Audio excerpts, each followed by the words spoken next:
Well, a very lovely afternoon to you all, ladies and gentlemen, joining us from across the Eastern Africa. It's a pleasure to really have you all for this very wonderful session that is being hosted here by the East Africa Law Society in partnership with Maja and Co Advisory.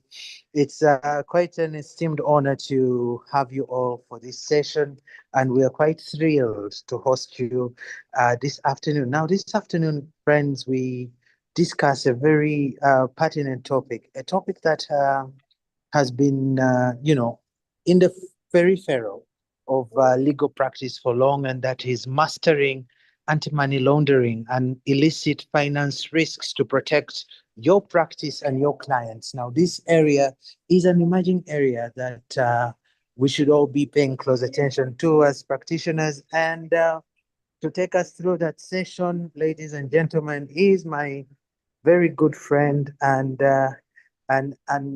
colleague, Miss Gigi Maja. Miss Gigi Maja is legal counsel and an ADR practitioner practicing law in both Tanzania mainland and Zanzibar. She's duly accredited as an arbitrator, mediator, and negotiator, and is a certified board member and director by the Institute of Directors in Tanzania. Gigi specializes in corporate governance advisory, secretarial practice, and professional board service, trust advice and trusteeship, compliance advisory and support, business advisory support, human mobility, employment law, real estate, and conveyancing. Gigi is the founder and managing partner of Maja and Co-Advisory, a corporate advisory firm which provides compliance advisory services and ground support for those setting up businesses in Tanzania. Additionally, Gigi is a non-executive director for the Institute of Directors in Tanzania and a member on the board of directors of the Tanzania Women Lawyers Association. She's also a member in the local, regional, and international legal societies like the Tanganyika Law Society, the East Africa Law Society, the Tanzania Women Lawyers Association, the Tanzania Institute of Arbitrators, Tanzania Law Zanzibar Law Society, Zanzibar Female Lawyers Association, and the International Bar Association. Gigi is an alumni of the University of Wolverhampton with an LLB honors and a postgraduate in legal in international corporate and finance law. Gigi, it's quite an honor to host you this afternoon and to partner with you and Maja and Co Advisory Services to bring this session to life. And at this point, I would like to hand it over to you to take us through this session. Thank you. Thank you so much, Gabriel, for that wonderful introduction. You do me great kindness. Good afternoon, everyone. Good afternoon, our distinguished guests, learned lead friends, colleagues from all over the beautiful East Africa. It is such a pleasure to have you all here with us today. Before we start, I would like to ask our attendees, and I see there's quite a lot of you coming in now. We are at 104 right now. Please do us a favor and drop a comment in the chat to let us know where you're joining us from today. We would love to know who is here today so we can know how far we are reaching with this conversation today. So as Gabriel said, my name is Gigi, I'm from Tanzania, and today's webinar, as he rightly said, is about lawyers on the front line, mastering anti-money laundering and illicit finance risks to protect your practice and your clients. Now, to begin with, I would like to address the elephant in the room, because usually when lawyers hear the word anti-money laundering or illicit finance, the first instinct that we come up with, the very first, is to double check that our professional indemnity insurance is in order, because we want to make sure that we haven't left any paper trail that we shouldn't have. Now, however, today we're not here to dwell on fear. Today, we're here to make sure that we're going to help you to learn how to build a fortress around your practice. Now, I say this because across East Africa, the rules of the games are rapidly changing. As lawyers, we now play a central role in client onboarding and transactional work. That has become a reality of our work. So therefore, this makes us gatekeepers, if you will, which sort of sounds prestigious until you realize it also makes us very much potential intermediaries for illicit activities, which happen often without us even knowing that is happening. Now, the reality is that regulatory frameworks within the bigger East Africa region are now tightening, and therefore non-compliance is no longer a bad day at the office. It just literally means that you will now become criminally liable, you might have professional sanctions, and you might have irreversible reputational damage with regards to you and your firm and your name. Now, before we get on to how we're going to carry on the session today, I would like to ask IT to pull up our first poll, which is the KYC gut check. So you will see this poll come up on your screen, and it will have a question, and you can give us your honest answers. We're not going to judge anyone, so feel free. We're all friends here. Feel free to answer. As I continue, you will see the poll on your screen, and just click the answer so that we can populate the answers, and we can see where we are from the beginning of the session to the end of the sessions, and sort of we can compare to see how much we've taken on, how many takeaways, and how much we've understood and learned from the day. Now, as that continues, our roadmap for the next 2 hours is very simple today. We're going to start with a keynote address, which will help us to understand the evolving regional landscape with regards to anti-money laundering. And then we will swiftly move on to a panel discussion, which will feature perspectives from different areas. So will be from private practice, from corporate or in-house practice perspective, and then finally from forensics experts. And then in the end, we'll wrap up with a Q&A session where obviously no question will be awkward. You feel free to ask anything that you need us to assist you with. Now, why are we doing this? Our goal today is we want by the end of this session that you're able to walk away with actionable strategies that will help you to protect your clients, will also help you to protect your own reputation and your firm's reputation, and then will also help you to have peace of mind. Now, to ensure that we're not just talking all theory, et cetera, we're going to start at the very top of the command center of financial integrity. When I say this, I mean we're going to start at the top of the people that are mostly concerned with with anti-money laundering. That said, it is my absolute honor to introduce our keynote speaker, who joins us from the Financial Intelligence Unit of Tanzania, where he serves as the Assistant Commissioner, ICT. The keynote speaker is Mr. Gilbert Nyomi, and he is a financial intelligence expert. He holds a master's degree in computer science from the Technical University in Poland. He has an MBA in finance from the Open University of Tanzania. Mr. Nyomi's career spans from lecturing, ICT system analysis, and financial intelligence. He has lectured in Softech Consultants in Dar es Salaam. He has served as a senior computer systems analyst at the Central Bank of Tanzania.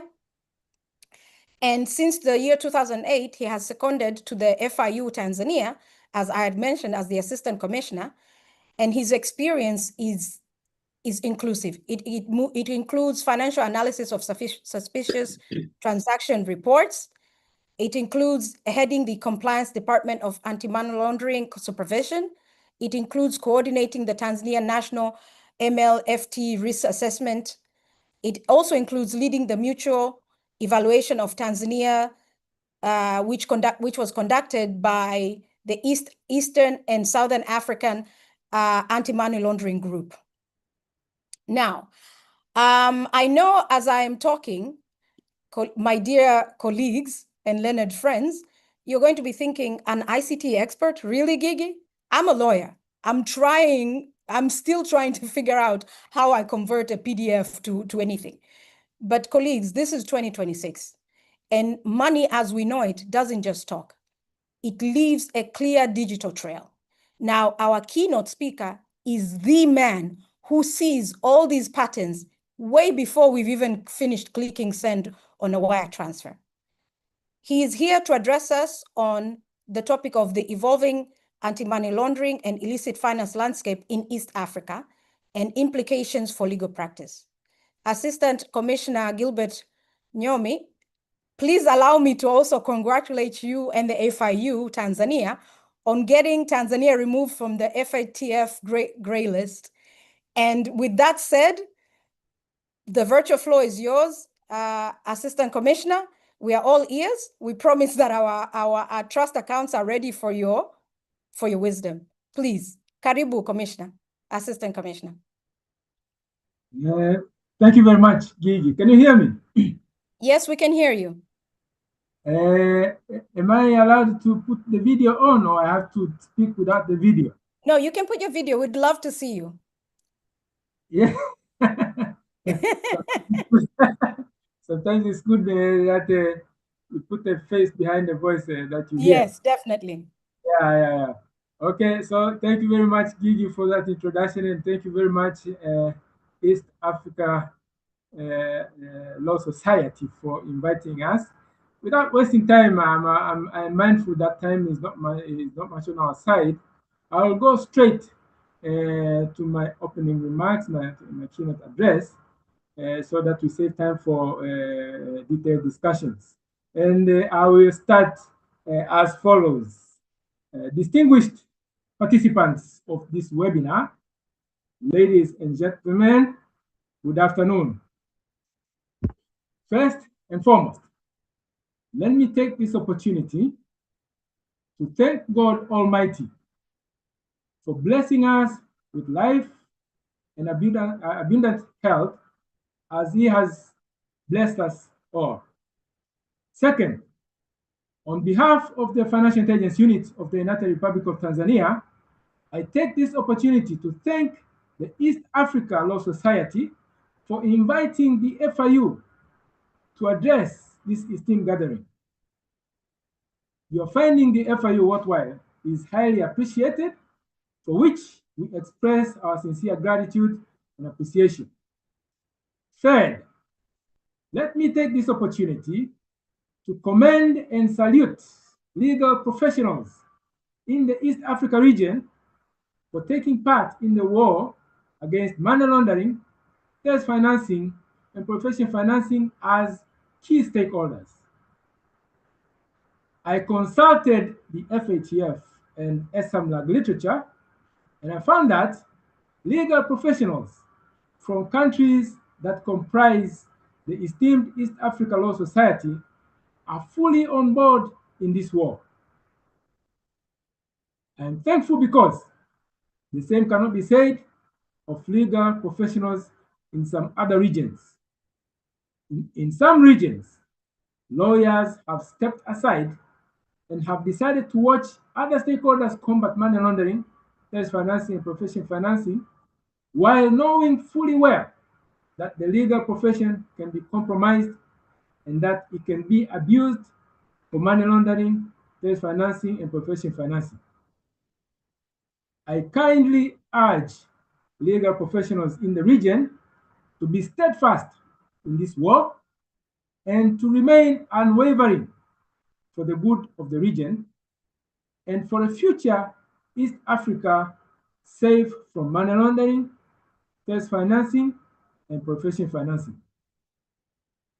Distinguished participants, ladies and gentlemen, money laundering, terrorist financing, and professional financing are serious transnational organized crimes. Now, these serious transnational and organized, these are severe qualities for a crime to bear.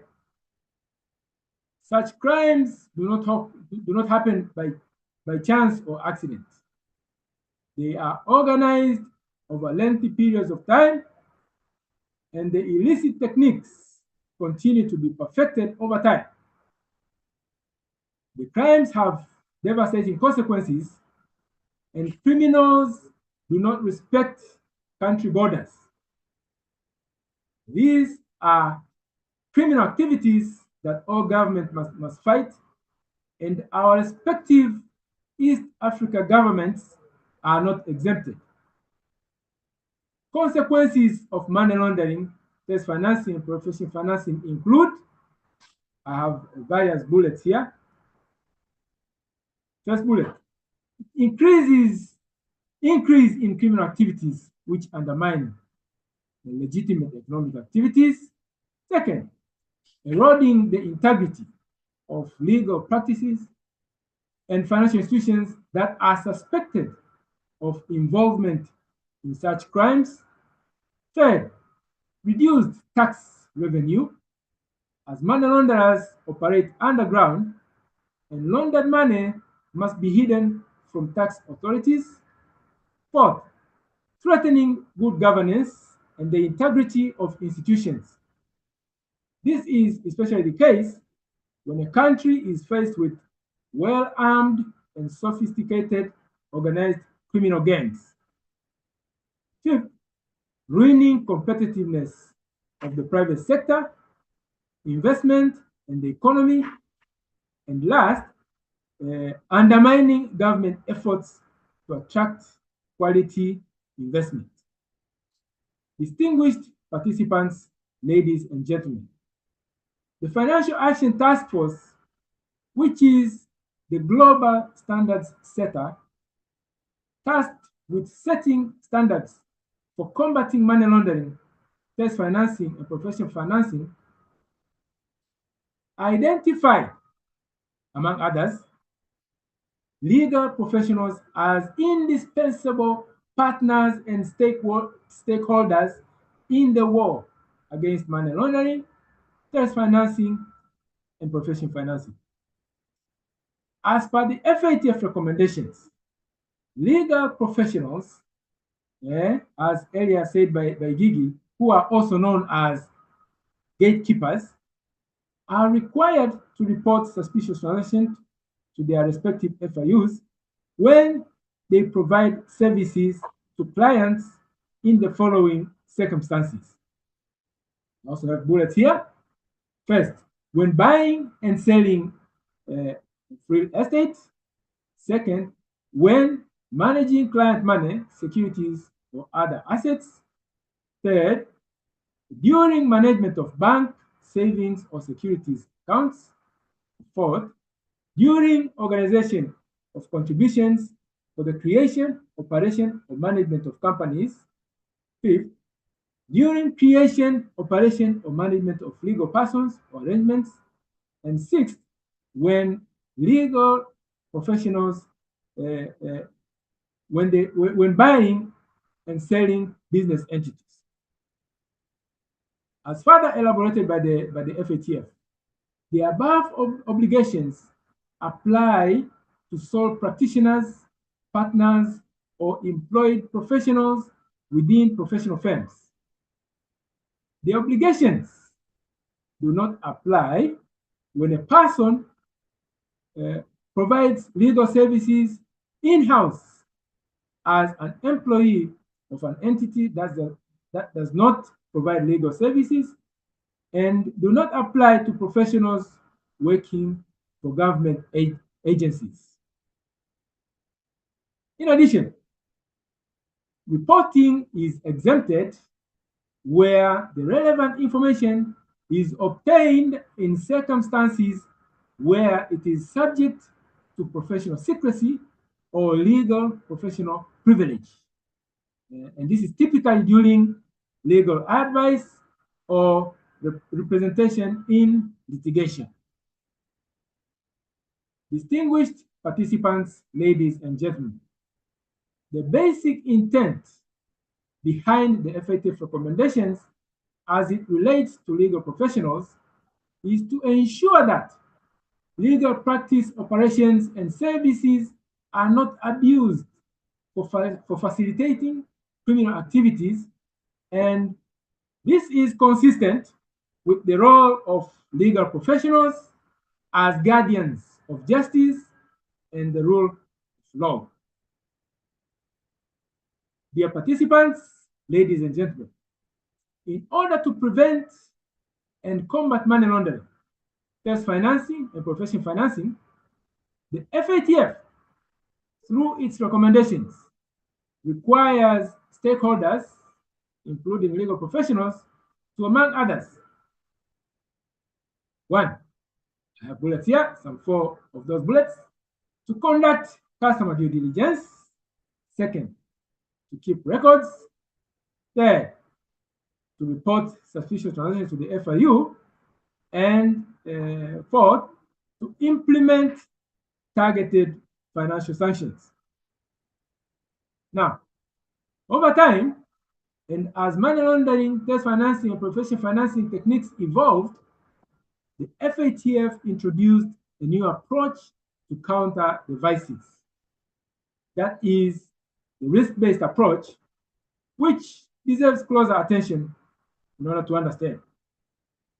Distinguished participants, ladies and gentlemen, in 2012, the FATF revamped the standards it promulgates. Among the major changes it introduced was the risk-based approach to combating money laundering, test financing, professional financing. In this approach,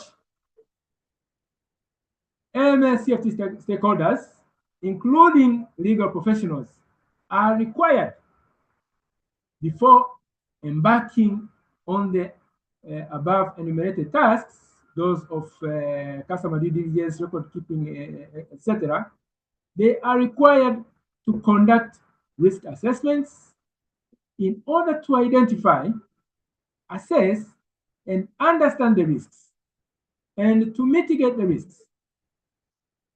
Subsequently, stakeholders, which include legal professionals, are required to allocate resources according to the identified risks. Distinguished participants, ladies and gentlemen, the risk-based approach is a significant change in the way legal professionals are required to conduct business, and I kindly urge esteemed participants to embrace this new approach for a better AML, for better AML CFT CPF compliance. Now, as I wind up my address, kindly allow me to challenge the East Africa legal professionals as follows. I have three or four challenges to pose to legal professionals. First, it should not continue to be business as usual. Let legal professionals embark on a risk-based approach through conducting risk assessments and starting to allocate resources in terms of time, finance, human, and other resources according to the identified money laundering, trade financing, and professional financing risks. Second, let legal professionals allocate time and other resources for self-awareness raising and training so as to understand fully the money laundering, trade financing, and professional financing red flags and typologies. The FATF provides good guidance in this regard through their website. In order to protect the legal practice, and to protect clients, legal professionals must know the way the practice can be abused. The practice may be abused, among others, to mention but a few, as a conduit for illicit bulk cash, as craftsmen for complex legal structures to hide beneficial ownership, as well as tax evasion bodies. And this is to mention but a few. Last challenge that I'm kindly posing to legal professionals in East Africa is to uphold integrity. I'm kindly posing this challenge to you to uphold integrity and to be prepared sometimes to forego some deals that may compromise or tarnish the practice. Now, distinguished participants, ladies and gentlemen, I thank you for your kind attention and I wish you fruitful and successful deliberations. Thank you very much for this opportunity. Gigi. Thank you. Thank you so much, Gilbert, Assistant Commissioner, for that. Hold on. Someone has just rightfully mentioned. Can you see me now? My apologies. I did not realize my camera was off. My apologies for that. Thank you very much, Assistant Commissioner Nyomi, for that powerful and sobering call to action. Leonard colleagues, if there's one message we can take to heart is that, as the Assistant Commissioner rightfully told us, the era of business as usual is officially ended.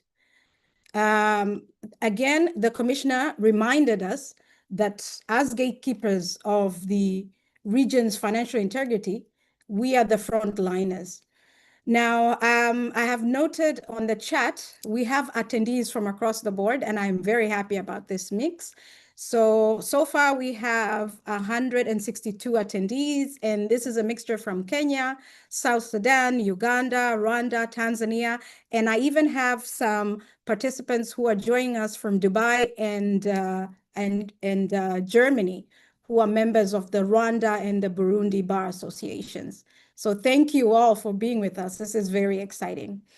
Now, after listening to our keynote speaker, I took 3 takeaways from his powerful speech. Please feel free to comment any other takeaways that you have noted from his speech. You can put them in the chat. The first takeaway for myself is the war against the invisible. We are reminded that money laundering is a serious transactional and organized crime, that it rightfully undermines legitimate economic activity. The second takeaway that I noted is that risk-based approach is we must proactively identify and understand the risks that are involved in anti-money laundering before we start allocating our resources, our time, our talent, in order to mitigate those risks. And the last takeaway that I noted was the integrity of interest. We must, as the first line of defense, we must be prepared to forego deals that risk tarnishing the profession. Because once we do, it's something that we cannot take back. So thank you again, Assistant Commissioner Nyombi, for starting us off right. I would like to ask IT to pull up the second poll, which is the biggest nightmare poll. Again, you will see it on your screens. Please vote accordingly, and then we will populate the answers at the end of the session. Now, we are very, very privileged to have convened or been able to convene a very distinguished panel. And I say this because they have a diverse professional background, which will allow today's discussion to examine anti-money laundering compliance from a regulatory, a governance, an investigative, and an advisory perspective. The Commissioner has so far given us the what and the why. Now it is time for us to understand the how. Because of that, we now move to the first panel, which is the private practice perspective. Now, to help us navigate the fine line between the relationship-based business and the new regulatory obligations that we now face in our different jurisdictions, I am gladfully joined by Mr. Hezekiah Omolo, who is from Kenya. Please, Ezekiel, if you can put your camera on, I'll be very appreciative. And as well as Mr. Victor Nsabimana from Burundi. My apologies if I mispronounced your name. Victor, if you could also put your camera, we would appreciate that. Now, Ezekiel is an advocate of the High Court of Kenya with over 14 years of experience. He's the managing partner of Omolo, Rotich, Barasa, and Co. Advocates, which have their offices in Eldoret and in Nairobi. And he serves as a council member in LSK, which is the Law Society of Kenya. He also convenes the LSK Anti-Money Laundering Committee and is a member of the International Cooperation Review Group working group, which is focused on getting Kenya's to exit from the FATF gray list. He also convenes the ICT and IP committees, and he serves on the National Council on Administration of Justice subcommittee on ICT. Our second panel for the first panel, our second panelist is Mr. Victor, as I had mentioned, and he's an advocate of the Burundi Bar Association. He has over 12 years of experience in legal practice. He's the founder and managing partner of VNS and Partners Law Firm, which is a firm that focuses on banking and financial law, as well as corporate and company law. Victor is currently completing his Master's of Business in Administration in Finance, and he's looking to strengthen his experience in the intersection of law, finance, and business regulation. In addition to all this, together with legal practice, Victor also serves as a university lecturer, where he contributes to training and development of the future legal professionals in his jurisdiction. Now, I would like to start off with Hezekiah and talk to you with regards to identifying suspicious financial behaviors in legal practice. Now, we often hear that financial crimes are becoming more and more sophisticated, especially within the Kenyan legal market.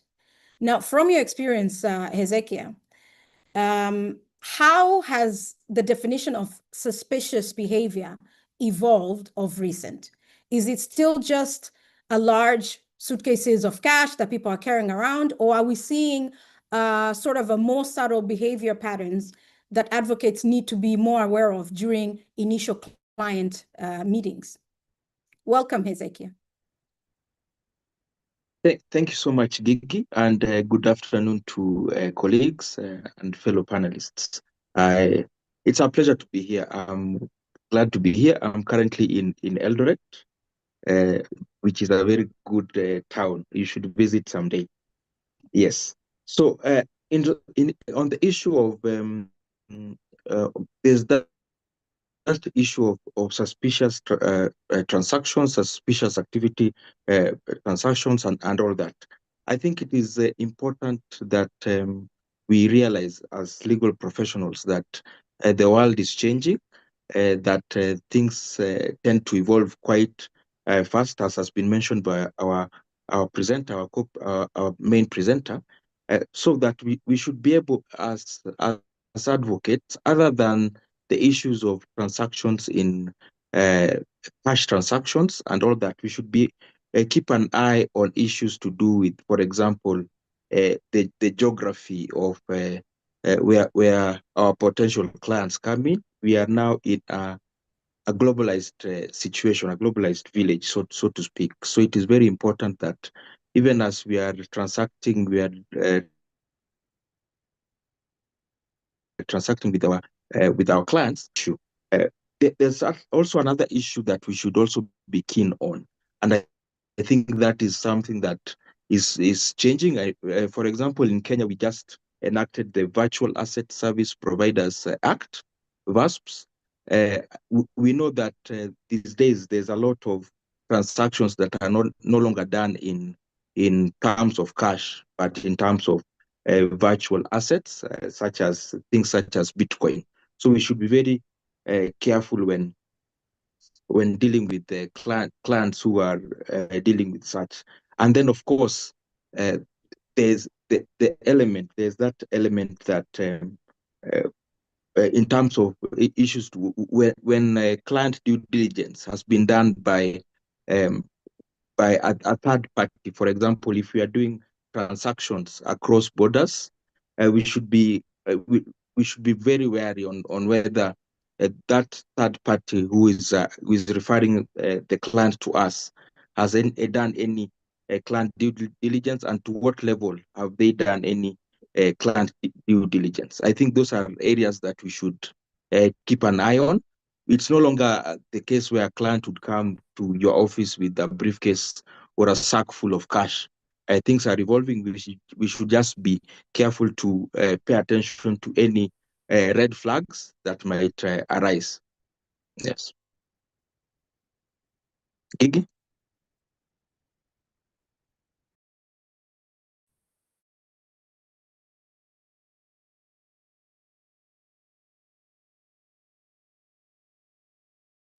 Gigi? So now, hello? Yes. Sorry, I Hello, can you hear me? yes, I can hear you. Yeah, I hear you. You can hear me? I think I lost everyone for a Yes. second. Yes, I just concluded I on apologize. that particular, and no problem, but I just concluded on that particular issue. I was just reiterating that as legal professionals, we should be wary of new forms, especially since we are in a global and interlinked society in terms of both our clients and also when we are dealing with fellow professionals across the borders. And it's important to in fact also pay keen attention if perhaps you'd be dealing with clients and persons, clients, or even professionals from especially high risk areas as pursuant to the FATF guidelines. Thank you. Thank you so much, Ezekiel. Now, moving on to Victor. I want to talk to you about advising corporates, specifically anti-money laundering compliance and strategic risk management. Now, as Burundi is increasingly integrating itself into the regional trade, corporate clients are looking for more than just legal advice. They now want strategic risk management.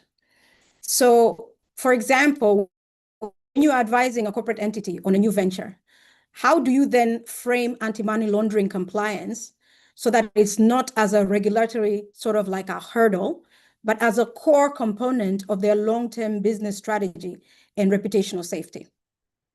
Welcome, Victor. Hello. Sorry.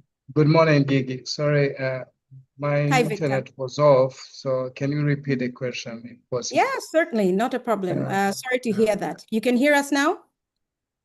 Yes, now it's okay. Perfect, perfect. So I was saying, because Burundi is now increasingly integrating itself into the regional trade, corporate clients are now looking for a sort of like a more than just legal advice. They have moved on to want strategic risk management within the work that they provide to their legal practitioners. Now, so my question was, you as a legal practitioner within the Burundian jurisdiction, how do you then go about advising a corporate entity which is starting up on a new venture that anti-money laundering compliance is not just a quote unquote regulatory hurdle, but it actually is a core component of their long-term business strategy and also their reputational safety? Yeah, thank you for the question, Gigi, and thank you for ELS to invite me in this panel. And it's a real pleasure to be here. And for your question, what I have to say, first of all, as you know, in every for any company coming in a certain territory, by example, within the ELS countries, every country have his laws, and when you come in that country, you have to comply with those laws.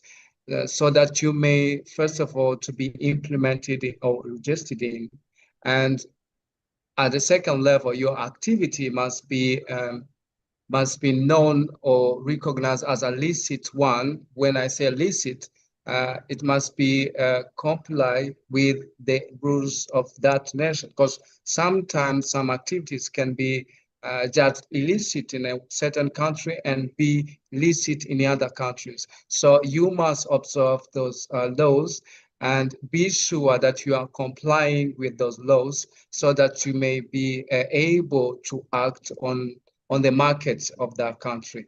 This is on the one hand. On the other hand, money laundering, as you are saying, it's becoming really an issue because you have it's quite movement of money from a country to another. Now we have different migration here in Burundi that observe or push some institution like bank, microfinance to be more aware of identification of those transactions and to comply with the obligation related to the movement of money. And when you are a startup, by example, coming in this country, or when you are a local startup, when you are looking to raise funds, uh, in the past, you can say you may perhaps raise money from on on different side without paying attention where that money comes from. But with the regulation now, you have to pay attention and seek to know where those money come from. What is the origin of that money come from? The shareholder or the partners that you are going to have, where are they come from, or which activities are doing so that they may so that allow them to get that money. So it's quite really sensitive questions now we have in the country. So, and it's open uh, a different legal risk that even as a lawyer you have to pay attention, and you as a business you have to pay attention. Thank you. Thank you so much, Victor. Now I'd like to bring it back to Ezekiel. Ezekiel, if you could come back with your camera, that would be great. So I would like to ask you sort of like a challenge question. So in the Kenyan legal context, we often hear you saying networking is your net worth. Now, I want you to imagine a junior associate at a busy firm is being told by a senior partner that they should just skip the KYC stage because a high net worth client is sort of like the family of that high net worth client has been with the firm since the 1980s, if you will. Now, in an era where the Law Society of Kenya and the Financial Reporting Center are seriously tightening the noose, how would you go on about telling a senior practitioner that knowing the family, quote unquote, isn't a valid legal defense against criminal liability of having to skip the checks? Thank you. That is indeed a challenge question. And that's why we are here. Now, I think first off, I think it is important first for example, in this context, for the senior partner to then appreciate the regime that is within the Kenyan context of anti-money laundering and counter-financing of terrorism. I think that the challenge that has been there for a long time is that this is a fairly new area, if I may say that, because, for example, Kenya was just grey listed in February of 2024. We are still trying to exit. So the problem would be then trying to balance traditional aspects of litigation and client care vis-a-vis the new aspects that deal with then how then do you deal with this particular client. And I think then when we look at the legal regime in terms of the capability of reporting and also anonymous reporting, I think that is the fine line that we then need to balance between reporting and advocate client privilege and maintaining of clients. So in this particular instance, I think the important thing is, yes, your network is your network, but is your network worthy if the same is in prison or logged in somewhere, not enjoying their net worth as it is? So it is net worth that is now no longer worthy. So I think then that is the angle that would then be used to perhaps advise the senior partner that uh, you will find yourselves, both the law firm and the junior associate, so to speak, in trouble, both in terms of professional sanctions as well as criminal sanctions. Under the Kenyan legal regime, we have the Proceeds of Crime and Anti-Money Laundering Act, which we famously call POCAMLA. and the Law Society of Kenya Act, which we amended to include Section 4A now, that mandates advocates to do certain things. So if the senior partner would then be insisting that the associate must forego doing the client due diligence and or reporting where necessary, then they will find themselves afoul of this and they'll face sanctions. I think that is then the route to use, such that the client can be advised on proper remedies to take, but the first point of call is protecting yourself as counsel, both as the individual counsel and as the law firm. But it's still something that we are grappling with, even as a society, both in terms of the legal sector and the Kenyans as a people, in terms of how then do we balance the issue of compliance with the law vis-a-vis potential sanctions that may be there. Thank you. Thank you so much, Victor. I really, that your answer really resonates. And you're right, that is a challenge question, because these things happen in real. We're talking about it as a hypothetical, but they really do happen. And you find yourself in a sort of a hot seat situation where you have to balance between the two to maintain the working relationship with your high net worth client who you've had for years or decades some, and then making sure that you're compliant. So thank you so much for bringing that into the fold. Now, if we can move back to Victor and his challenge question. Again, Victor, as I'd mentioned, you're coming from a very unique perspective from Burundi, because your jurisdiction is like I said, integrating into the broader EAC corporate framework. Now, in a practice where you are often the first point of contact for foreign investors, for example, how do you then, in your point of view or in your jurisdiction, how do you then manage the pressure to be investor friendly while at the same time still performing the rigorous client due diligence that is required? Is there like is there a risk that maybe the over-compliance might drive away potential investors, potential business, or is it actually more of a competitive advantage for a Burundian firm, if you will, to be seen as a fortress of integrity? As you are saying, it's quite challenging. Let me say you have a client coming from abroad, and he's trying to invest money here. So one of the questions, perhaps he may be excited about the opportunity, but after that, there is some rules to follow first. And you as a law or as a law firm, you have how can I say, to manage the protection of that investment. Even if it is a huge opportunity, you have to, you must be able to deliver quite and good information to him, and so that he's not going to be in a position where he will invest perhaps in a company where there is some activities that can be suspicious transaction. So due diligence is one of the key elements perhaps you may use, so that to ensure your client coming from abroad and to deliver a good report related to the law. So if you don't do so, let me say you have a client that you don't know, okay? And for you, it's an opportunity for sure.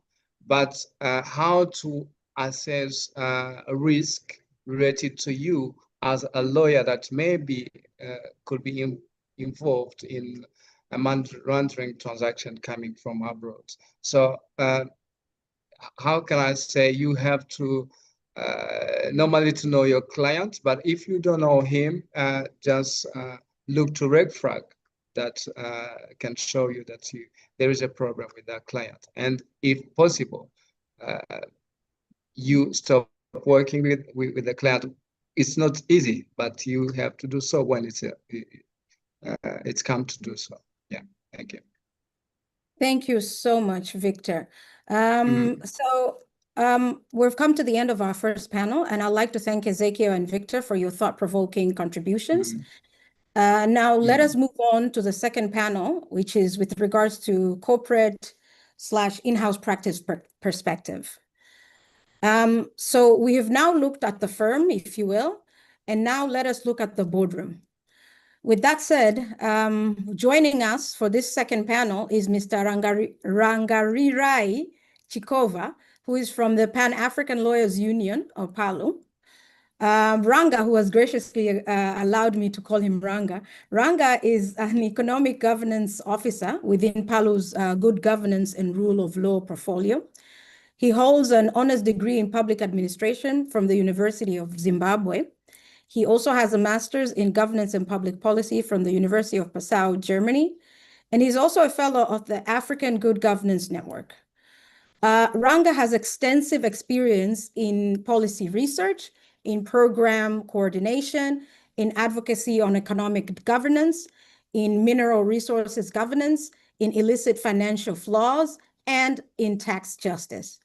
He has previously worked with the Zimbabwe Coalition on Debt and Development and the African Forum and Network on Debt and Development, where he contributed to numerous publications and policies in his field. Now, welcome, Ranga. I would like to start you off talking about lawyers as gatekeepers in the fight against illicit financial flows.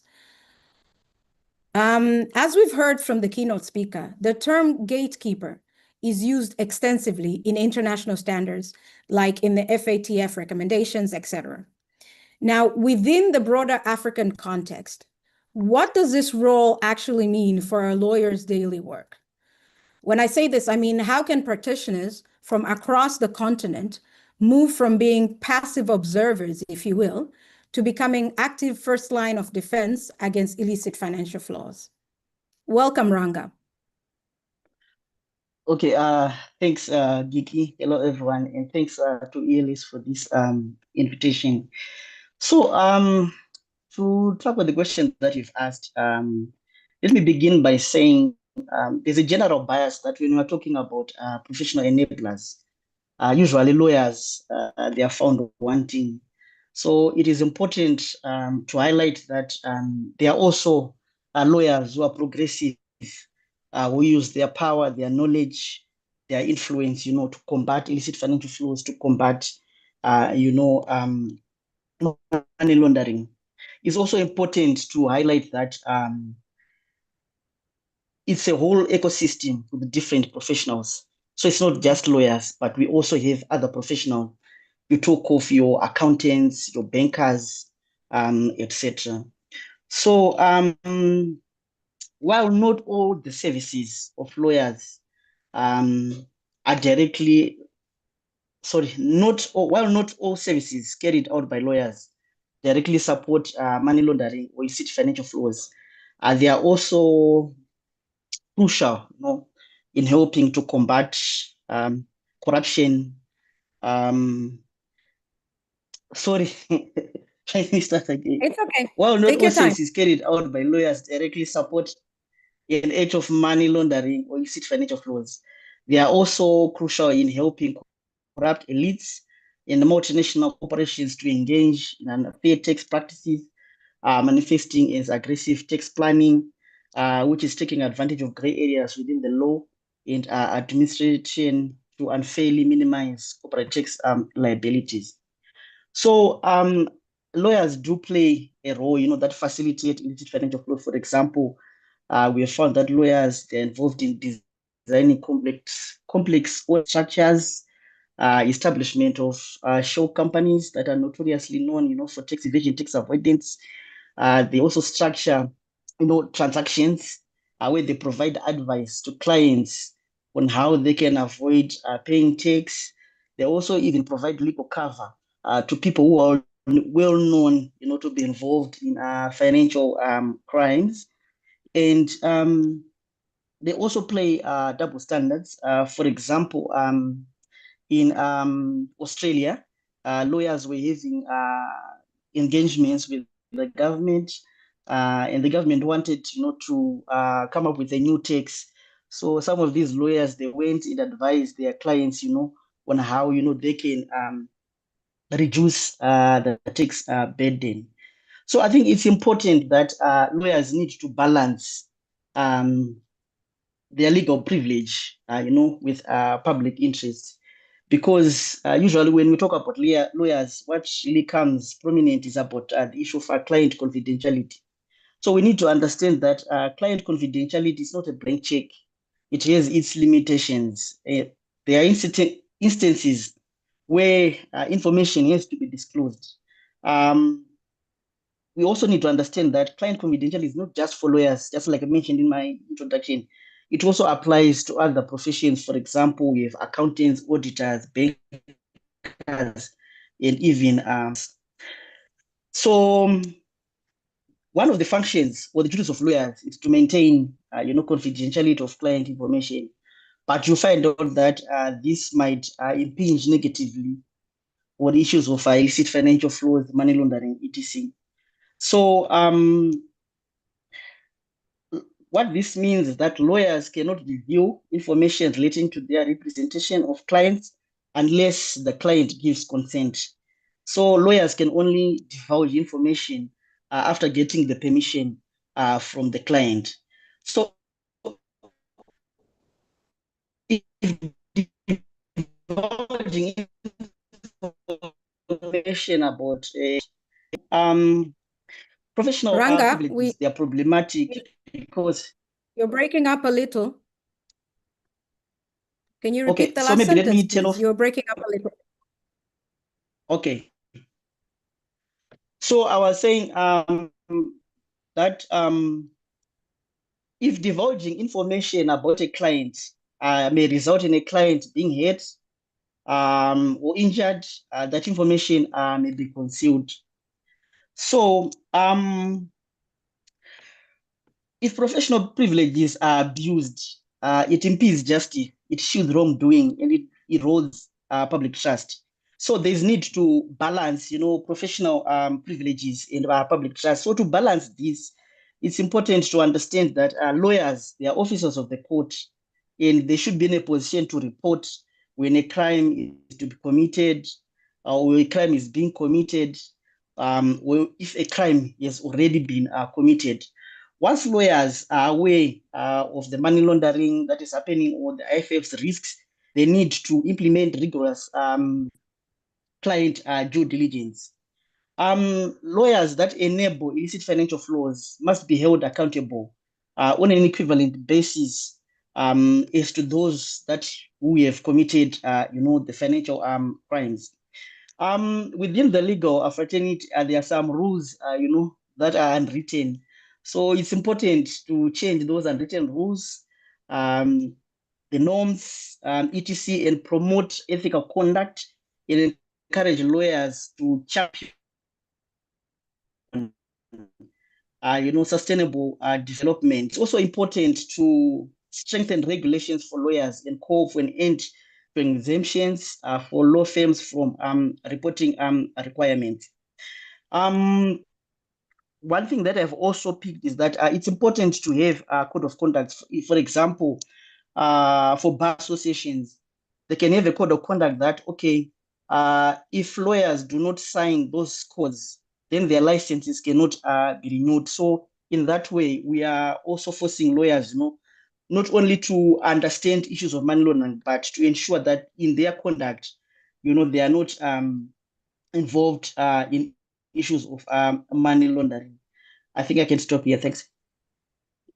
Thank you so much, Ranga. I would like to very swiftly move on to your challenge question. Now, because of your work with Palu, you sort of have like a bird's eye view of the entire continent, as opposed to the rest of us who only worked in our individual or maybe dual jurisdictions. So we usually see deals moving around the East Africa community or SADC. However, each has its own sort of regulatory accent, if you will. Now, I want you to imagine when there's a sort of like a board of directors that are looking at a massive infrastructure project, which is spanning across 3 different borders.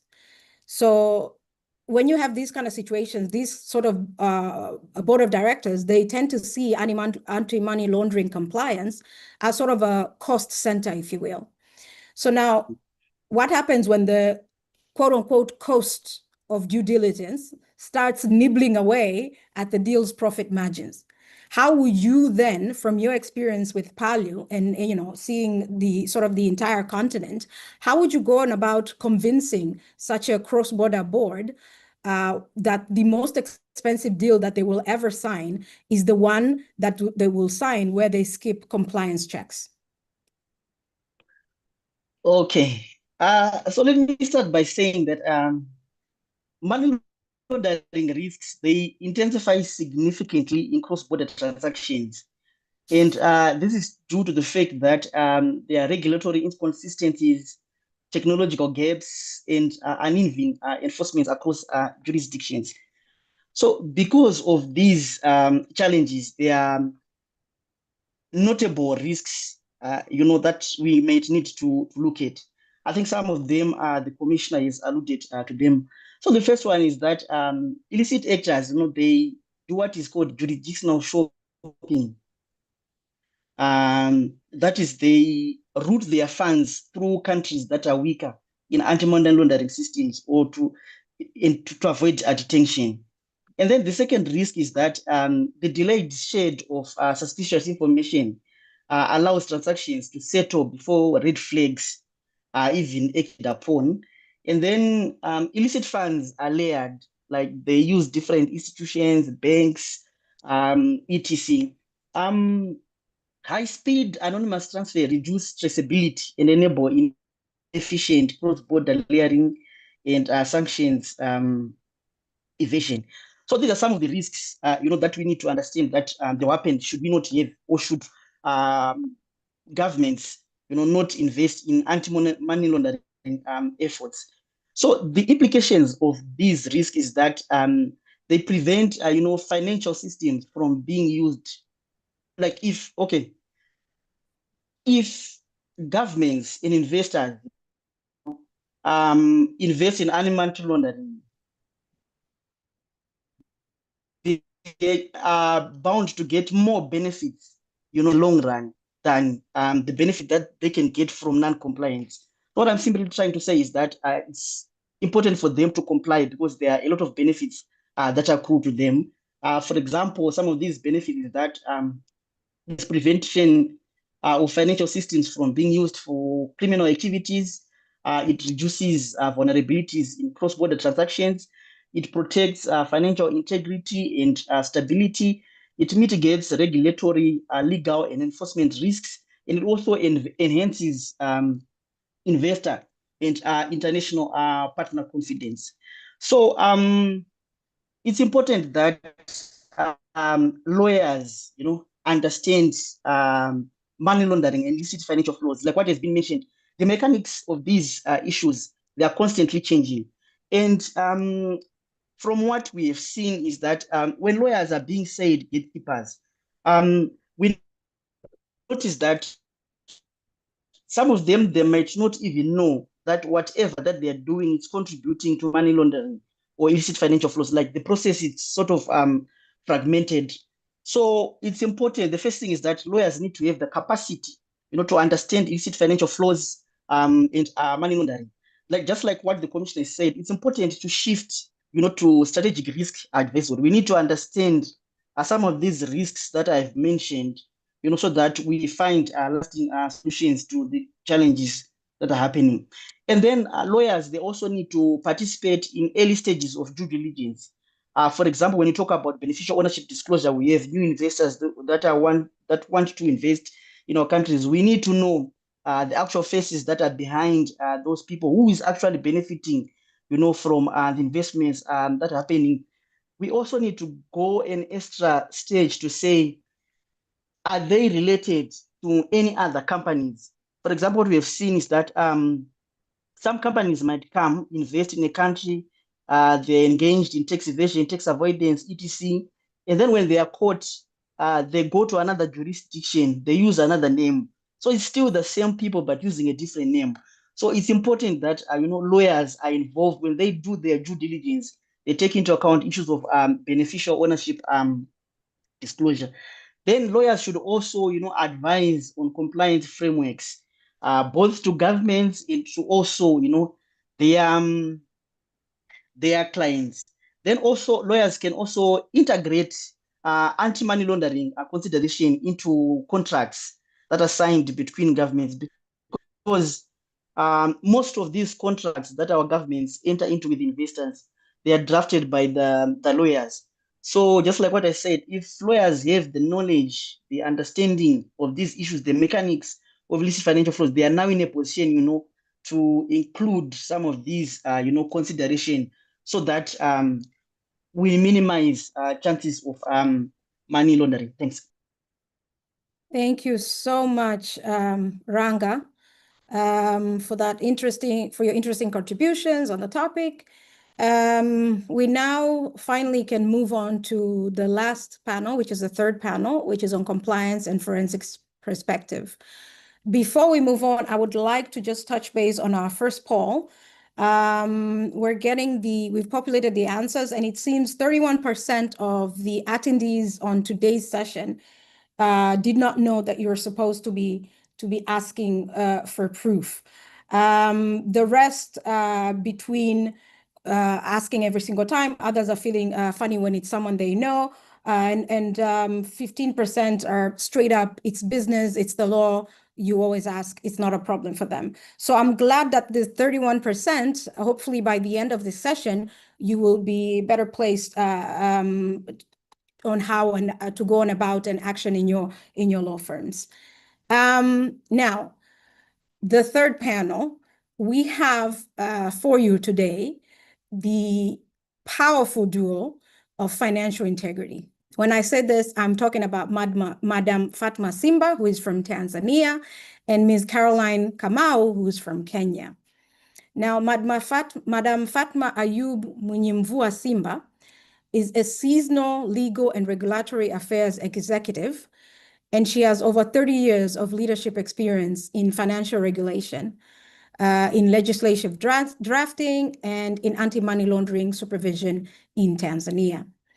She was previously the commissioner of the Financial Intelligence Unit, FIU of Tanzania, where she led national efforts in implementing the AML-CFT framework, in supervising financial intelligence operations, etc.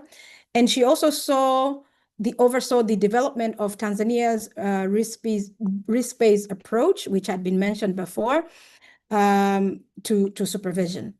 Now, prior to her tenure with the FIU Tanzania, she was the Director of Legal Affairs and Enforcement at the Capital Markets and Securities Authority in Tanzania, where she led regulatory enforcement, legislative reforms, and capital market governance, which are aligned with international standards.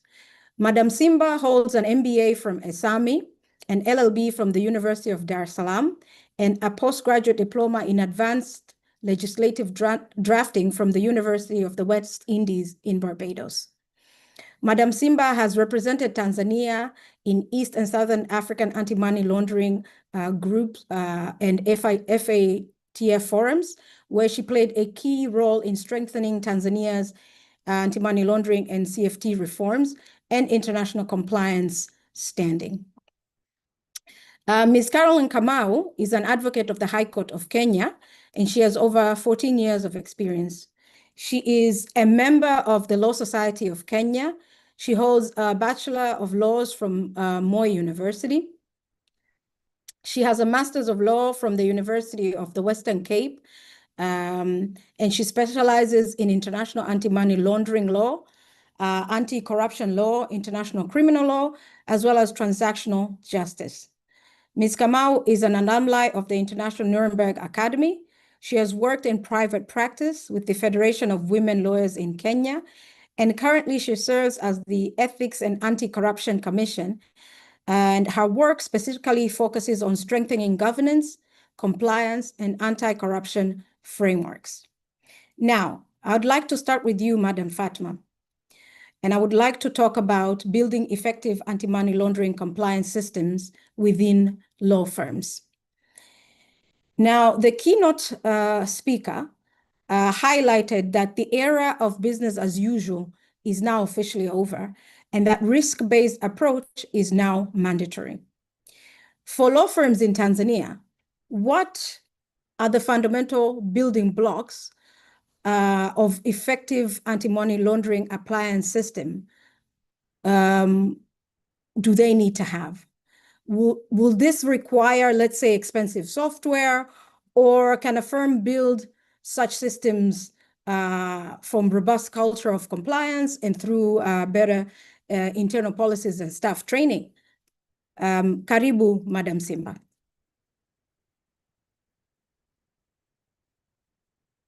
Hello? Can you hear me? Yes, we can hear you, madam. Let me try to, okay. Right. Karibu. Thank you very much, Gigi, and thank you very much all the participants attending this session, this webinar today. In terms of the building blocks for compliance of lawyers or legal practitioners, I think it is very simple. Most of the people think that anti-money laundering compliance involves expensive frameworks or systems. That is not true. Actually, I'll just mention 4 most important pillars that are necessary for any legal firm. First and foremost, it is having a money laundering reporting person. This is a requirement of all laws in East Africa, and it's actually actually derived from the standards, the FATF standards. So every firm has to have an anti-money laundering reporting person, and this person has to be of a senior. He must hold a senior position in the firm. It's not like you just appoint, a staff who has no decision-making power.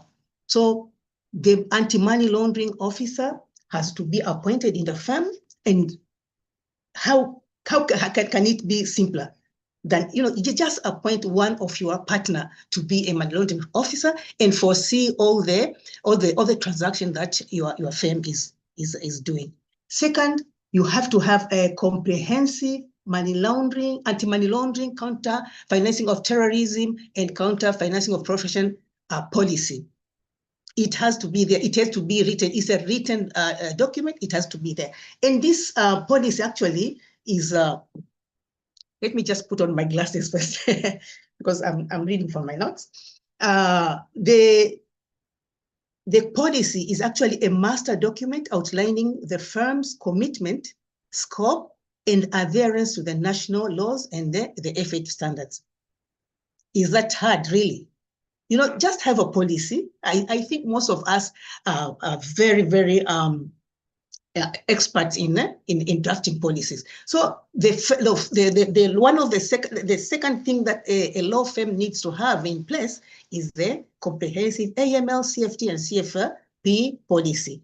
Third, you have to conduct a institutional risk assessment. I think the keynote address mentioned, Mr. Nyombi mentioned that a risk assessment is compulsory because if a law firm has to identify what are the risks that the money laundering, terrorist financing, and professional financing that it is facing.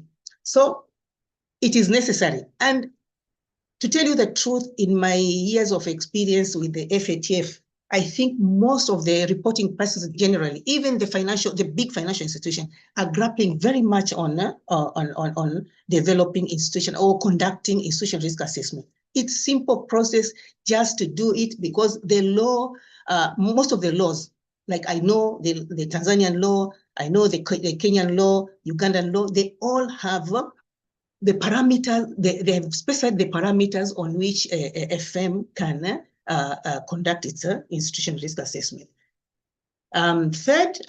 Fourth, you have to have a standard operating procedures.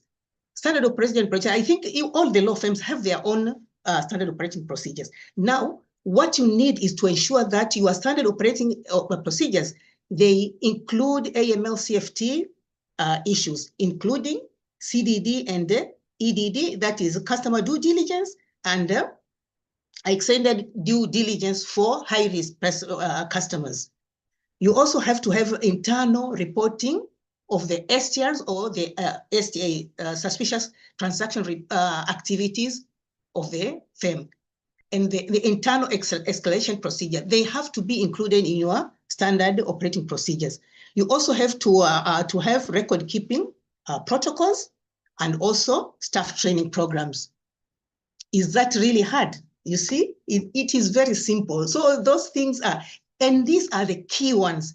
If you want to go on an advanced stage, then you can employ, complicated or technological tools that you think will improve your business. But these are the basic ones, and they are very doable.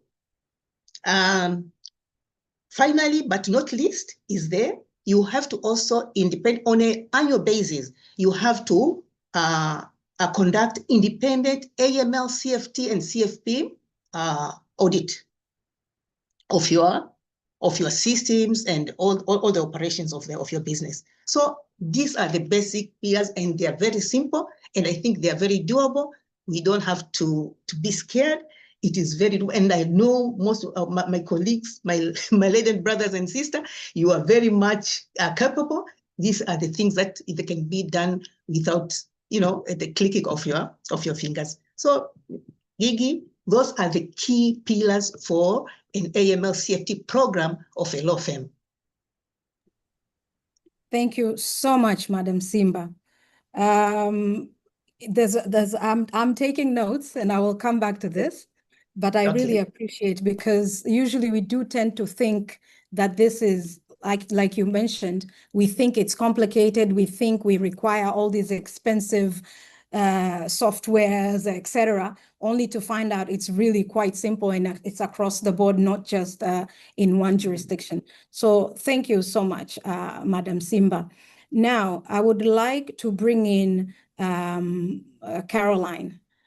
And I would like to talk to Caroline about reporting obligations and professional accountability in anti-money laundering compliance. Caroline, can you hear me? Yes, Gigi, I can hear you. Perfect. Welcome. Now, with you, I would like to ask you the following. There's often a lot of anxiety, as we've heard so far also, around the word reporting and how that impacts our professional accountability as legal practitioners. So could you please clarify the threshold for when lawyers' obligations to report, let's say, suspicious transactions actually kicks in? And then how do we as legal practitioners and reporting persons, how do we then distinguish between one, our duty to our clients, and then two, our accountability to the wider legal financial system, as we've so heard since the beginning of this session, without all this compromising the legal profession privilege, if you will? Thank you, Gigi, for the question. I think it goes back to our keynote speaker.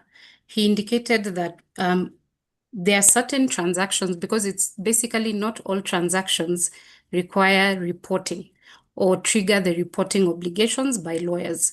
So it's important to understand at what point then do we report. And when we report, are we still maintaining that advocate-client privilege? Because I do understand the fear that a lot of lawyers have, that line is a very, very thin line. And I do agree that it's a very, very thin line. Just to illustrate, I probably would give an example. Jurisdictions like South Africa have gone a step ahead, whereby they've had law firms which have had to report, and then by virtue of that reporting, the client has now taken the law firm to court, saying that, look, you went over and above. So then the court, in two instances, I know there's a matter, Wexdent, the case of Wexdent, and there's also another later decision of Osput Broderie. So basically in both of them, you find that in terms of the lawyer reporting, there was a red flag. So then it comes back to, it's important for the lawyers to understand the red flags. And so by the time the lawyer is then reporting to the Financial Intelligence Unit of South Africa, then the Financial Intelligence Unit, and I believe that also is the case for East African countries, they're also supposed to give you some form of feedback. I do know for Kenya, they're supposed to give you feedback. Once you give a report, they're supposed to give you feedback whether or not it meets the threshold for an STR. And if it doesn't meet a threshold for STR, then you can proceed with the transaction. So it would be important perhaps for me to highlight maybe a few red flags, because then that's what usually triggers our obligations. Caroline, if you will, we will deal with the red flags in your challenge question. Oh, very well. Yes. So Thank you. then I can just go back to the cases. So you find, for example, in the first case, there was a transaction. It was a real estate transaction. And real estate, we know from even what our keynote speaker told us, is one of the defined operations under the FATF standards that usually trigger reporting obligations. So in that transaction, the issue was the client is supposed to provide you with certain information, for example, things to do with their most recent or where they live in terms of physical address, postal address, their full names, their details.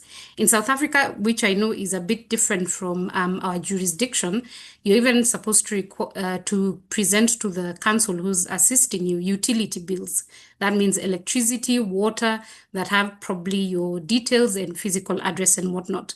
And so when the council requested for those specific details and the client provided, but in the transaction, the client was requesting the council to transfer funds to a third-party account, then it automatically triggered an STR.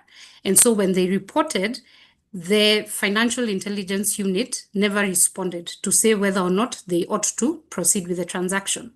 And so they held off on the funds for a period of about a year, which then triggered the litigation. So at the point that the matter went to court, the court was saying, as counsel, you also have a part to play in terms of once you have done your role, you have escalated the STR to the Financial Intelligence Unit of your respective country. If they don't give you feedback, then you have a duty to complete the transaction with the client.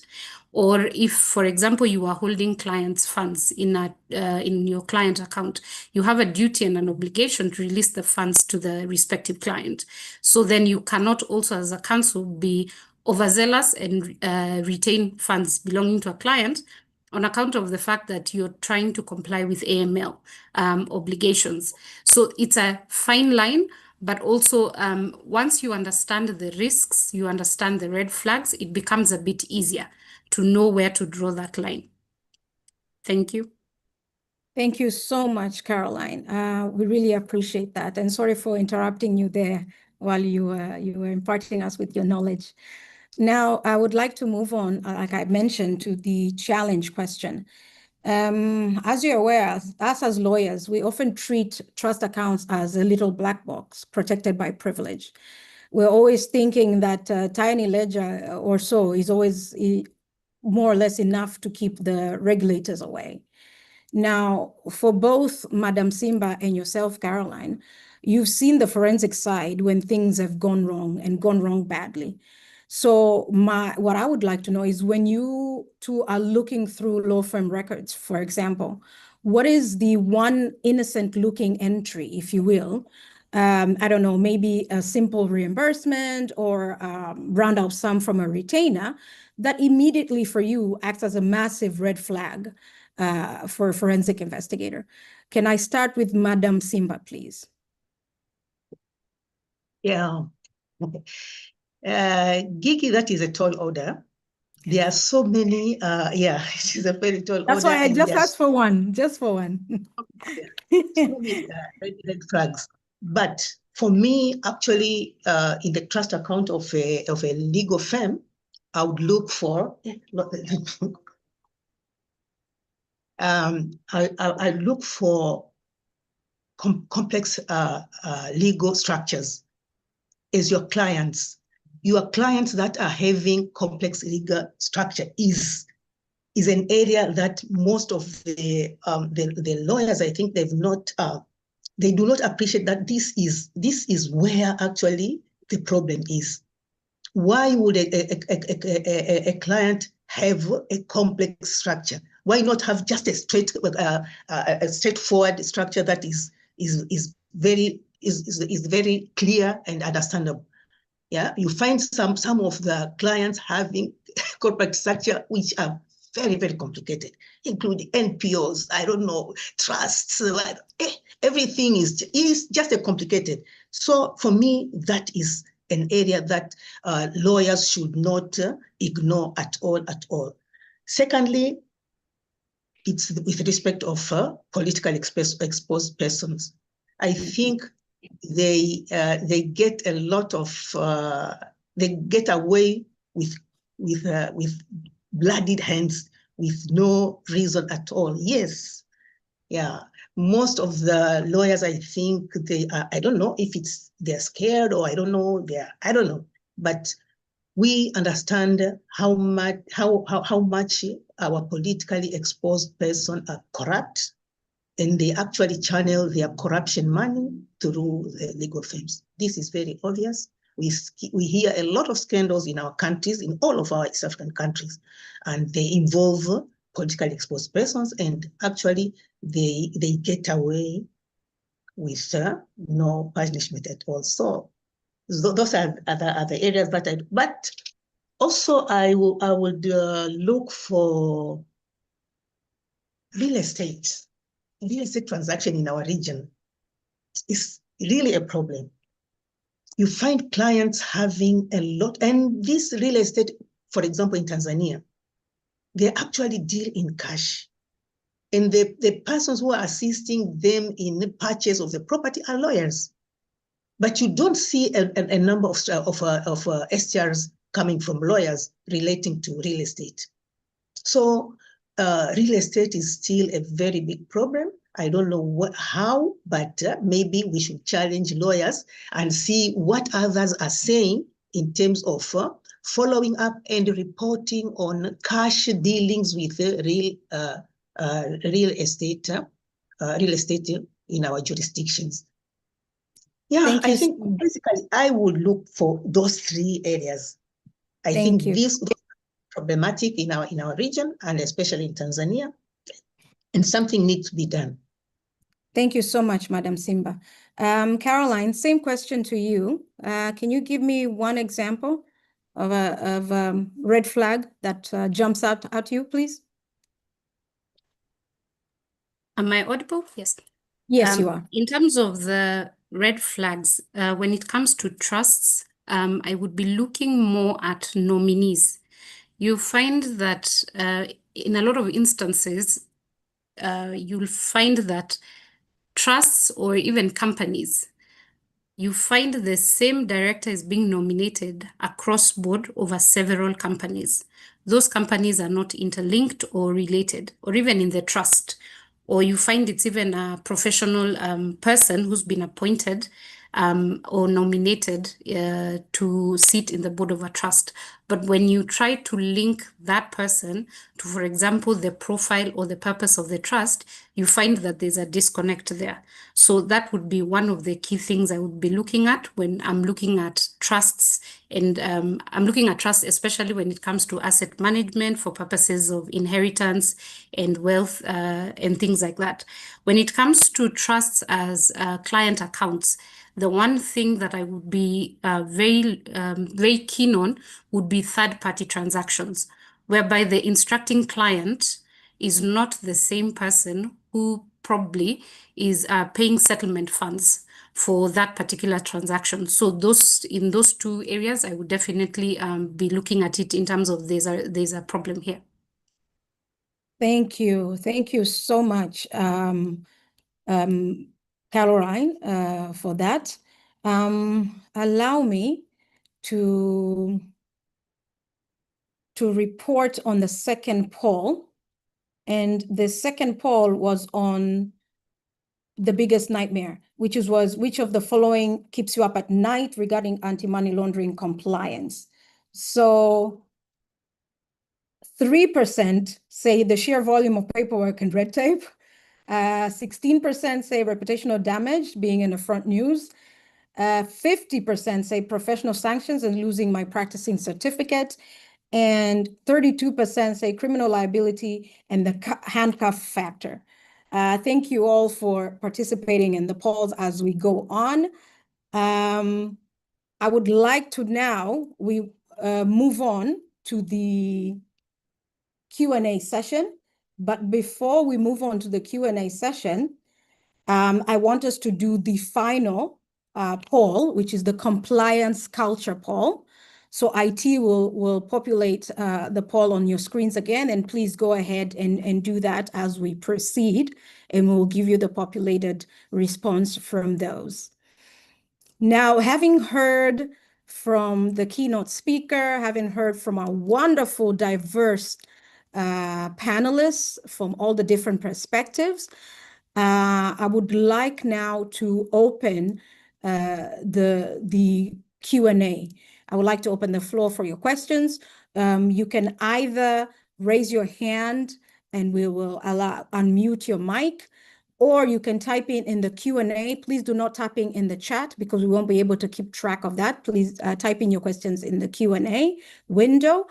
And then while that is going on, I would like in the chat area to do something that I call a creative source contest.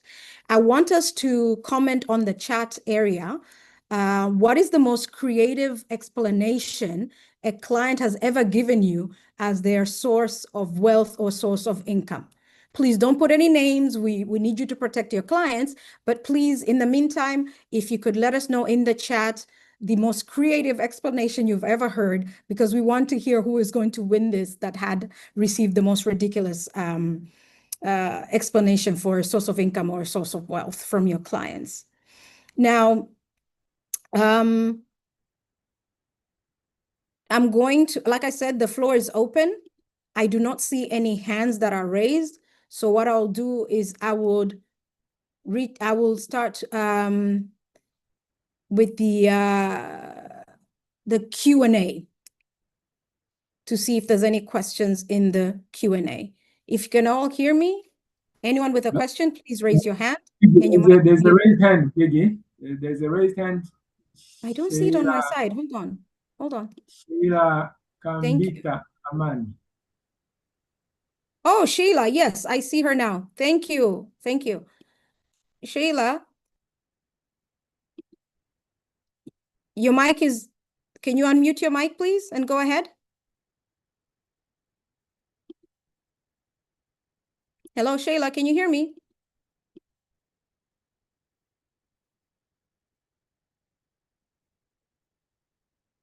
Hello, Sheila, can you hear me? We've enabled you to talk. IT, Elmat, can you help me unmute Sheila Kambita Amani, please? Gigi, she needs to unmute from my end. I've asked her to unmute, but I don't think she can hear me because she's not responding. Okay, while Sheila is figuring it out, we can move on to the rest. I don't see another hand up, so I would like to go to the Q&A window. And we have someone anonymously saying, instead of cash in sacks, what methods of transactions are better protected? This is a question that anyone in the panel can attempt. Instead of cash in sacks, what methods of transactions are better protected? Panelists, can you hear me?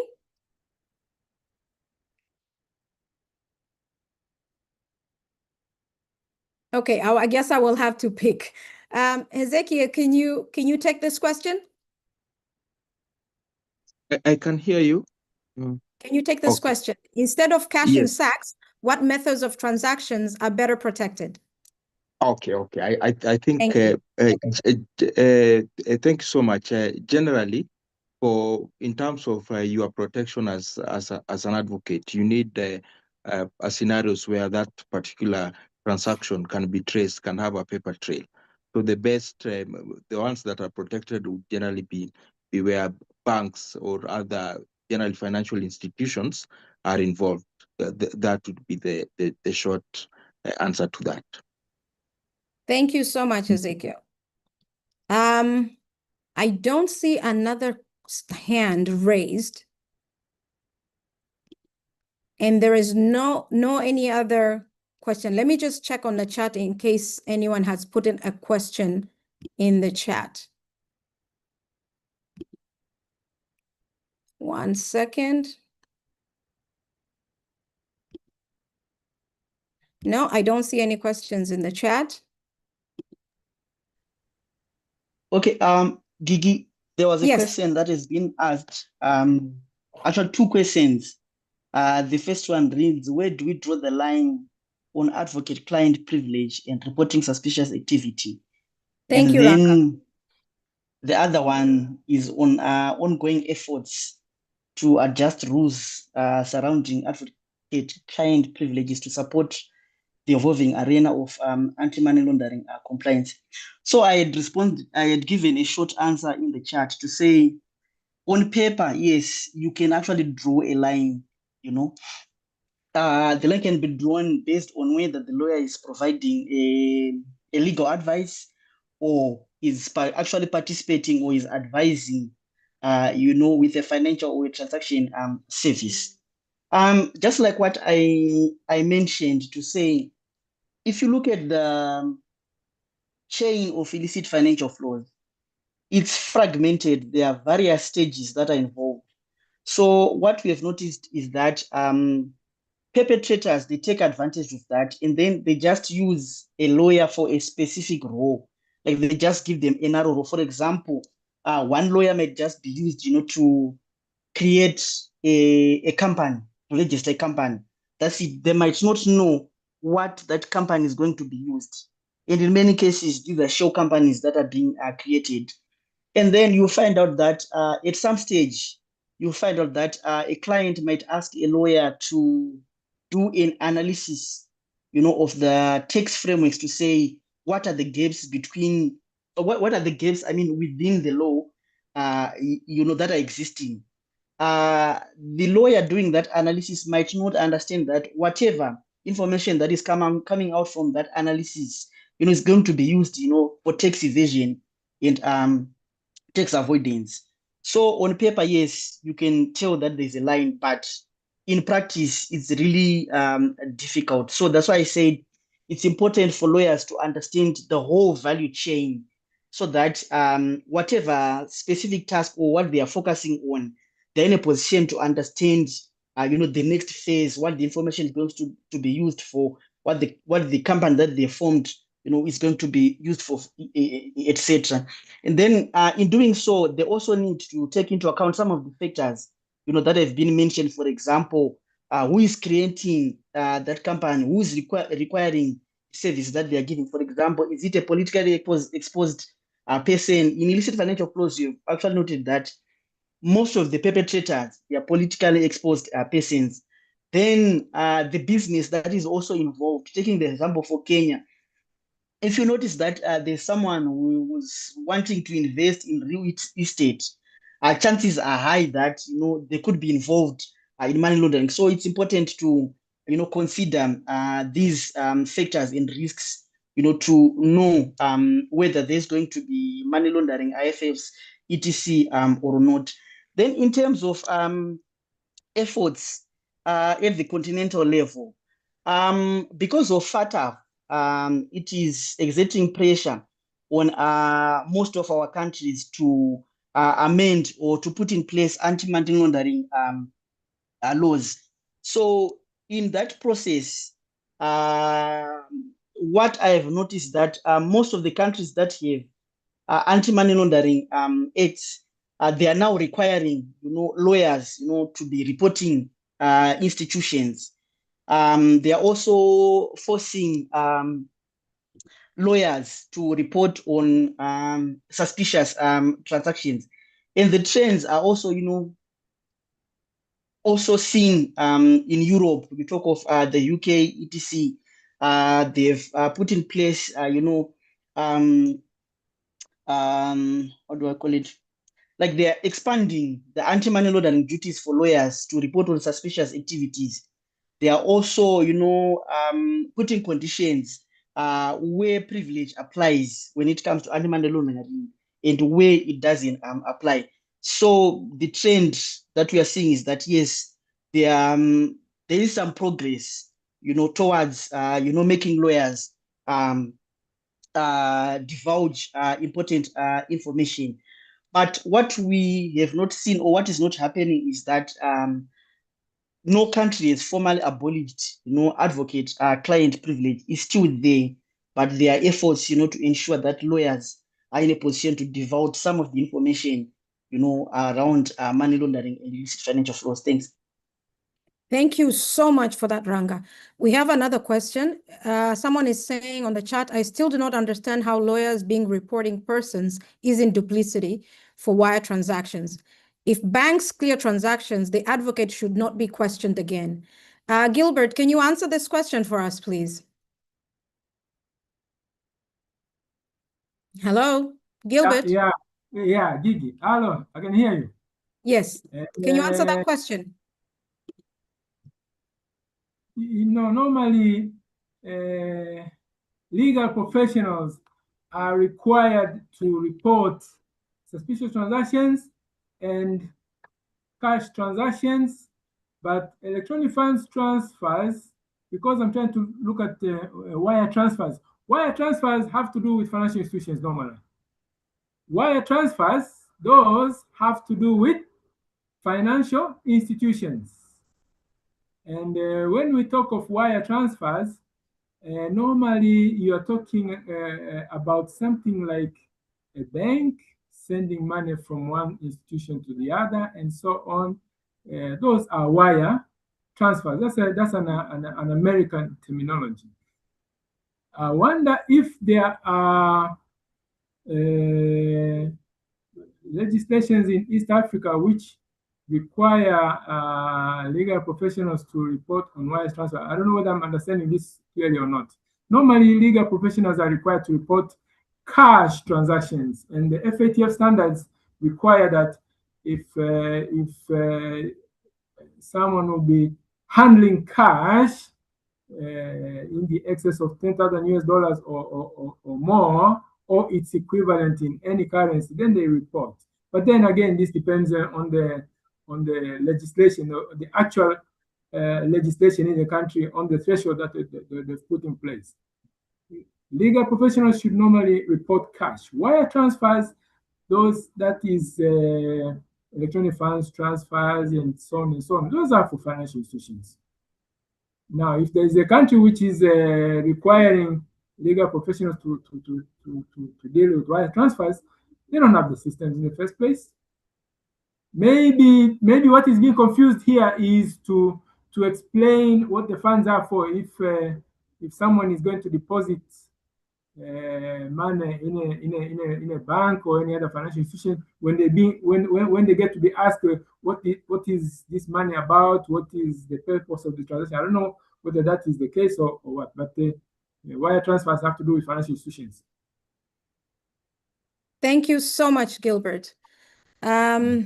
We have another question. As lawyers, how do we balance professional secrecy and reporting our clients in money laundering cases? I would like to ask Caroline,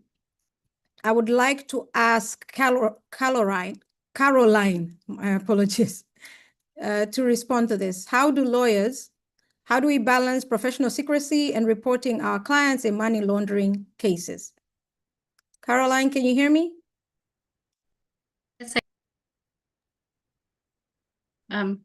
So when it comes to reporting and that balance, that very delicate balance, I think probably as policies develop and as we see more and more law firms complying, then we will start to also see what types of trends there are and what are the what are the sort of the examples that are presenting themselves as a challenge where it's not very clear whether they should have reported or there's need for that secrecy in terms of advocate-client privilege, is how I'm understanding the question.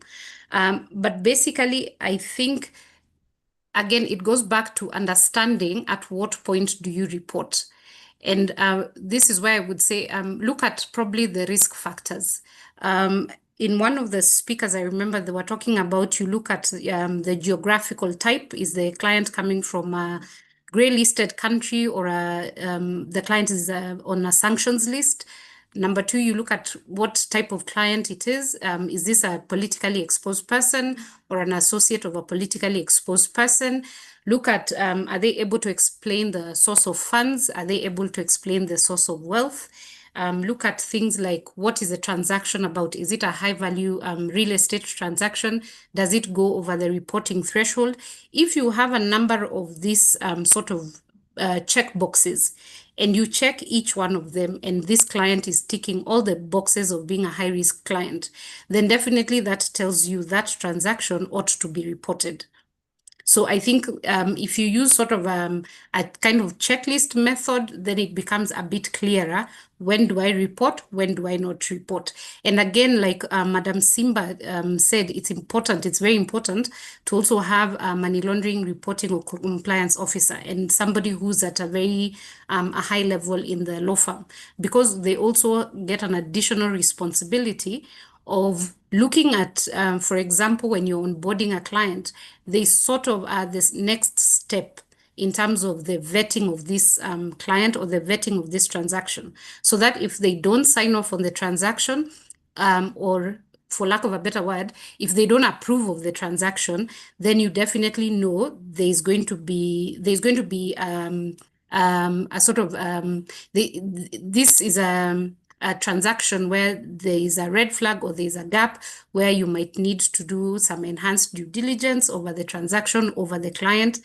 And in all those circumstances, if your checkbox, you're ticking all the boxes and it's pointing more towards this is a red flag, then definitely that is where now you report. And then at that point, you elect whether, as a law firm, do we proceed with this transaction, having even reported, or do we stop at that point? Thank you so much, Caroline. I'm mindful of the time.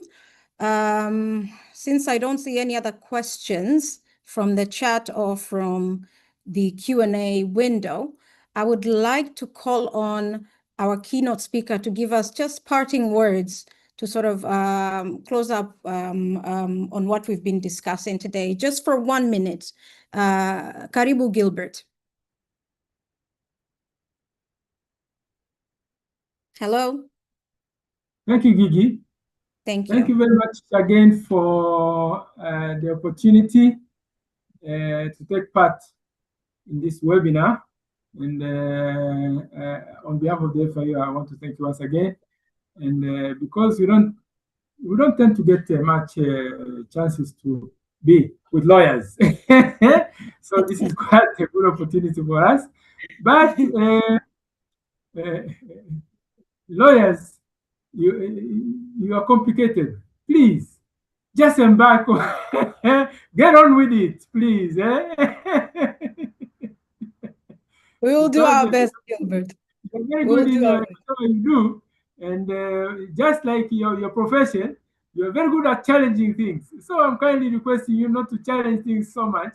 Please help us combat money laundering, tax financial professional financing, and help us perfect.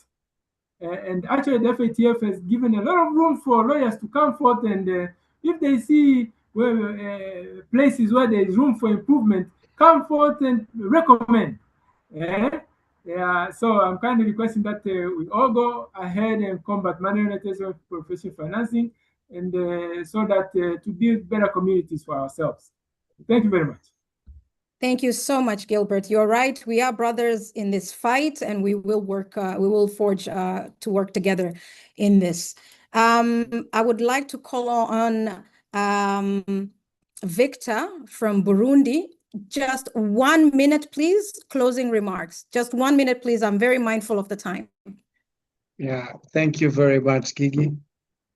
So what perhaps I would like to say is when you are a lawyer, you have to pay attention to many things. And when it comes to money laundering, it's a question of perhaps the transaction that it is involved in, or the activity and the person or the origin of the source. So according, by example, to Money Laundering Act here in Burundi, or the Penal Act or the Criminal Act here, a lawyer can be considered as a crime, that he did a crime, if he helped or given advices or take part in designing of the crime of the money laundering. This means that you, as a lawyer, you knew already that what was being structured as a transaction, it was to hide the origin of the fund, or it was to design a transaction that will be seen as a legal one, so for your client. So this is where you have to pay attention. So for me, that's called to be aware, a question of compliance obligation, that show you that transaction you may report or not, transaction involved in what you are advancing, an activity of your client and the person of that is involved in the transaction. So the other thing is really to understand different kind of transaction, because if you are involved, by example, in a merger and acquisition, or in structured finance or project finance, you can perhaps do not understand the transaction, and it will be somehow difficult to understand if there is money laundering activity involved in or not. So I thank you, and thank you very much, Gigi. Thank you very much, ELS, to give me the opportunity to be a speaker in this panel. Thank you, and good Thank afternoon. you so much, Victor. Caroline, very quickly, 1 minute. Your closing statement, please.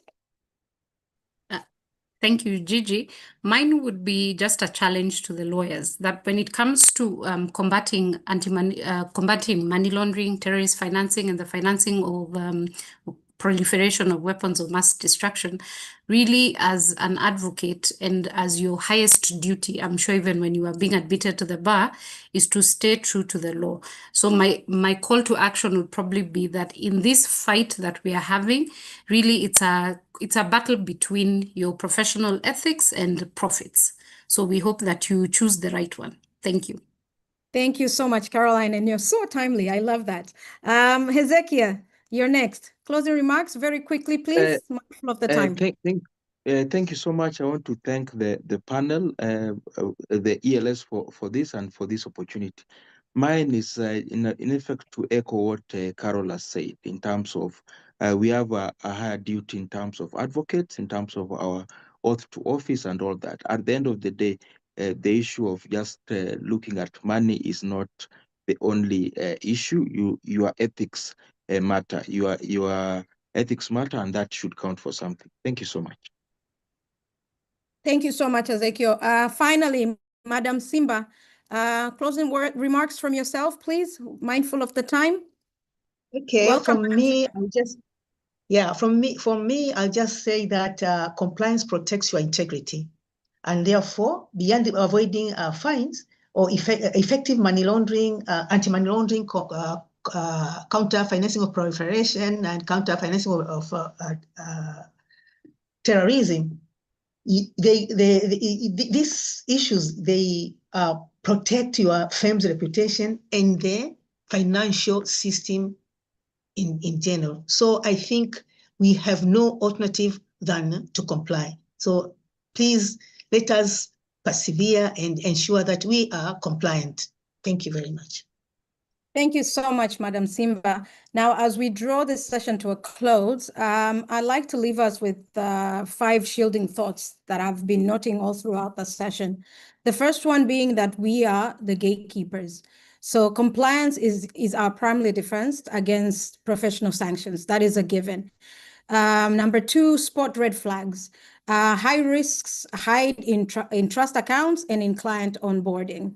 Number 3, build a compliance culture. It's no longer just a box-ticking exercise. This has to be a firm-wide mindset. So we need to remember that. Number 4, competitive advantage. Integrity is a professional asset, which means it therefore continues to attract quality investment. And finally, number 5, we need to forego dangerous deals. So we need to uphold our integrity in order to protect our long-term practice. Now, very quickly, I would like to give you the results of the third poll, which was on trust accounts. And 19% think that third-party payments that don't match the client's name.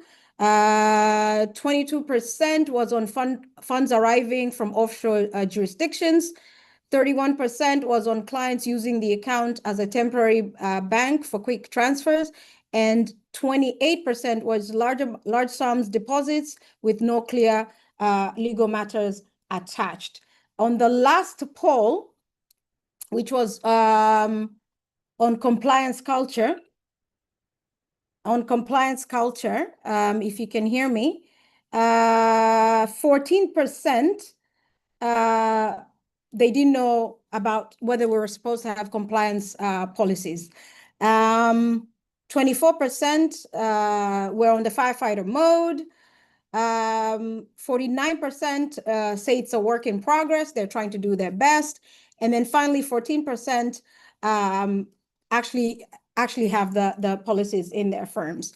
So I would like to thank all our distinguished speakers. I would also like to thank the East Africa Law Society for hosting us. I would like to thank everyone who attended from all the different areas that you so wonderfully let us know. And until next time, let us keep our practices secure and keep our transactions transparent. Thank you, everyone, and have a good evening. Thank you. Bye, everyone. Thank you.